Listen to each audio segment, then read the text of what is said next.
Yeah, I suppose when I started making music and doing design, it was kind of, I grew up on hip hop. To me, I saw similarities between hip hop and cut and paste aesthetics as there was in doing visual collage, So there definitely was a relation at the time. I mean, since then I've matured in both in music and visuals. I try not to do, not so much of it is directly collaged anymore, but certainly that's how I learnt my craft in both mediums.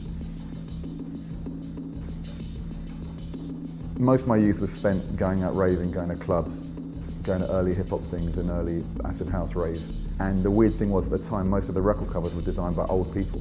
I kind of realised, this is kind of not right. These people designing these record sleeves haven't even probably heard these records, wouldn't relate to them. I pinpointed a few record labels, one called Champion Records and one called G Street Records. And Champion Records, they put out all the American house records in the UK. So I ended up working with Todd Terry, Ray's Break for Love, a lot of those seminal classic early house records.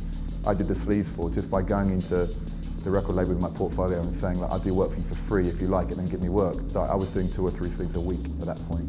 And then G Street was run by John Baker. They had the Stereo MCs, put out Jungle Brothers, De La Soul, Queen Latifah here, and I ended up doing all the artwork for that at the same time.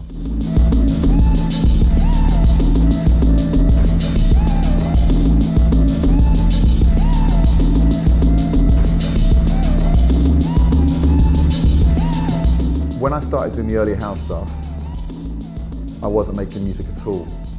G Street came a little bit later, and I got to hang out with the Stereo MCs, and they were friends with the Jungle Brothers, and they had a little studio, G Street Studios. And I go down there, and I met all those guys, and loads of people from New York came up, and I just kind of started to pick up on what was going on, and that's I kind of learned a lot from hanging out with these guys. And I was just making, music in my bedroom, and UK hip hop wasn't very good for me. I thought it was like a very poor relation to American hip-hop, and I wanted to try and do something new and something just slightly different. I didn't start making a career from it until I started getting bored. I know what happened. I remember what happened. I ended up doing record sleeves for really bad records. So when I first started, I was doing sleeves for amazing records, and then it got to a point as my work became more popular, I get more and more people commissioning me to do work, and it was really quite soul-destroying. And I was literally at one point, I was like, fuck this, I just can't do it anymore. I've really got to look into doing something else. And kind of so my design career went like that, and my music career started to kind of pick up. And it was only in later years where they kind of became more parallel and worked together. I enjoy the creative process. I enjoy most of the things I do.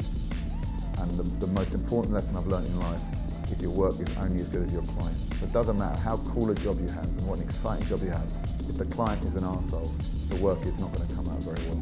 Being the kind of person I am, I can't just do things for the money.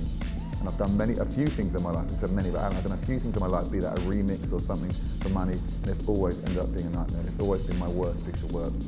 And by default, most of the best things I've done in life have been for free. Because there's been things that I've often said, look, I love that track, can I do something for it? Or, can I do a cover or can I do a remix for it? And they're the things that have turned out the best because they've been driven by passion, they've been driven by the right reasons.